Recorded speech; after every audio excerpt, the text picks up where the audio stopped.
Welcome to another episode of Writings from the Hills. Today, actually, we're going to be reading a selection from a book called Quilts in Community.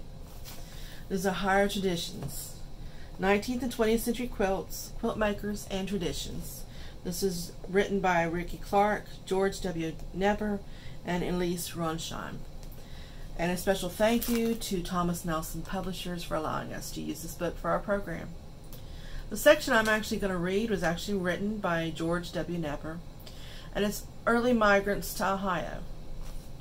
Permanent settlement was well underway in Trans-Appalachian West before that part, which is now the state of Ohio, received its share of the westward migration. During the American Revolution, a few Moravian missionaries, Indian traders, and land scouts had settled temporarily beyond the Ohio River, but they had no lasting impact on the land. Years after western Pennsylvania, western Virginia, Kentucky, and Tennessee boasted small wilderness settlements, Ohio remained the Indian country. In the 1780s, Congress addressed the problem of how to manage western lands newly acquired by the treaty with Great Britain and by the secession of state land claims. It first attempted to clear the Indian titles from the portion of this new public domain and accomplished this to its satisfaction, but not to the Indian satisfaction, in the Treaty of Fort McIntosh in 1785, and later treaties. Congress proclaimed that this ceded the land, principally now what is now eastern and southern Ohio, was to remain closed to settlers until the land was surveyed and the sale procedures were established. Procedures or blueprints for organizing the land northwest of the Ohio River were outlined in the Land Ordinance of 1785, and those for governing it in the Northwest Ordinance of 1787. Migration to Ohio was but a part of the much larger transmontane movement, which, with amazing rapidity, after the War of Independence, Ohio received perhaps the most cosmopolitan mixture of domestic migrants and foreign immigrants than one could find during the early national period. Migrants, those who from within the nation, came in substantial numbers from New England, the mid-Atlantic states, the upland South, and to the lesser extent from the Tidewater South. Limited numbers of free blacks and escaped slaves found homes in Ohio. Small Indian bands continued to live in the state into the 1840s. Foreign immigrants came early to Ohio from every important overseas source. Prominent among them were German, Irish, English, Scots, Welsh, French, and Swiss. In some cases, immigrants stayed for a while in the East before making their way into Ohio. Some established separate communities, as did certain groups of domestic migrants. Some were quickly dispersed among those persons of other traditions. Each group coming to Ohio, foreign or domestic, brought along with a traditional way of doing things, its cultural baggage. Many of these groups were large enough and persistent enough to retain their distinct cultural practices, yet no single migrant or immigrant group was strong enough to impose its traditions upon the entire state. What historian John D. Barnhart said of the entire Ohio Valley is equally true of Ohio. The nature of the population movements created sectional settlements, but they tended to counteract each other, and the established customs of any one section were not able to dominate the entire territory. From its first days, Ohio was an amalgam of peoples.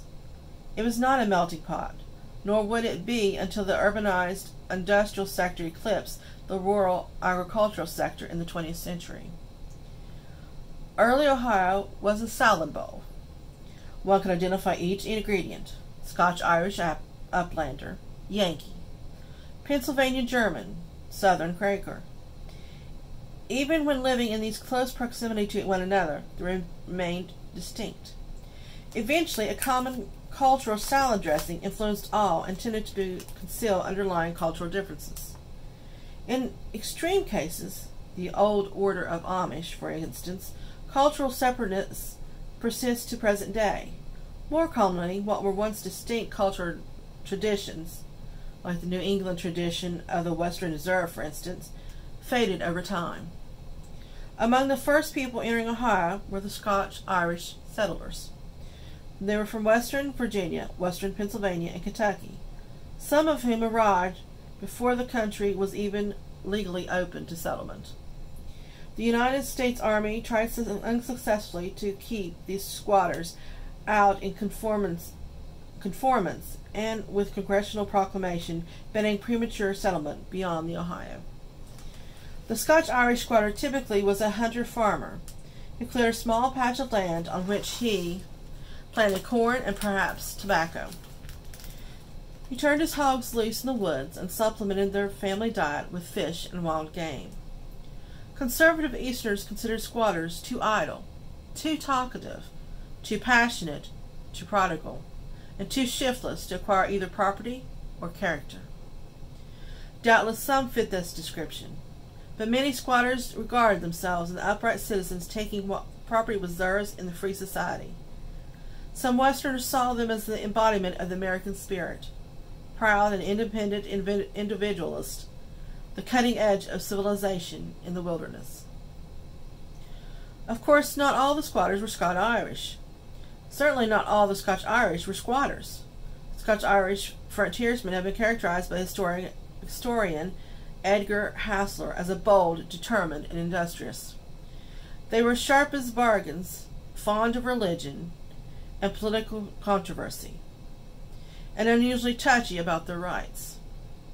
Their cabins contained a Bible, a rifle, and a whiskey jug. They harbored an intense hatred for Indians. After legal settlement commenced, many Scotch-Irish were the persons of economic and social substance, migrating to Ohio seeking new land and new economic opportunities. In the territorial period in the first decades of statehood, Scotch-Irish influence was the greatest in the band on varying width, paralleling the Ohio River all along the Ohio border. The Scotch-Irish were especially prominent in what were called the eastern counties. For instance, Jefferson, Belmont, and Monroe. But they became so widely dispersed that many areas of the state had a good representation. Their cultural traditions were perhaps best observed in the eastern counties, where their Presbyterian faith was strong. But true to their nature, Scotch-Irish Presbyterians fragmented into competing particularistic sects: Old Seceders, New Seceders, Reformed Presbyterian, and so on. New Englanders were the next migrants to arrive in force. The Ohio Company of Associates, which founded Marietta, Ohio's first legally constituted settlement, sent its advance party to the mouth of Muskingum in April of 1788. If you would like to read more about the history of Ohio and how its impact affected the quilts that we know so well, please check out Quilts and Community, Ohio's Tradition, by going to our website at www.briggslibrary.com. Please remember to like us on Facebook and subscribe to our YouTube channel. Thank you.